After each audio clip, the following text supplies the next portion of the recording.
অবশেষে এটা কি হয়ে গেল ভাই, বিলিভ করা যাচ্ছে না, তবুও এটা সত্যি ভাই। ভারত অবশেষে হেরে গেছে সাউথ আফ্রিকার সাথে।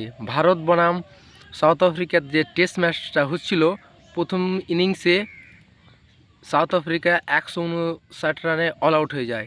তার জবাবে ভারত প্রথম ইনিংসে 189 রান করে। তারপরে সেকেন্ড ইনিংসে সাউথ আফ্রিকা 153 রান করে এবং ভারতকে তারা 124 রানের টার্গেট দেয় ভাই। প্রায় 2 দিনের খেলা বাকি, ভারত সেই রানটাই করতে পারেনি ভাই। এটা একটা অবিশ্বাস্য হলেও এটাই সত্যি ভাই, ভারত এই 124 রানই করতে পারেনি।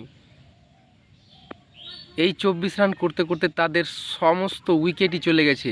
তারা 93 রানে অল আউট হয়ে যায় এবং অবশেষে 29 রানে তাদের সমস্ত উইকেট হারিয়ে যায় এবং হেরে যায়। এটা বিশ্বাস না হলেও এটা সত্যি ভাই।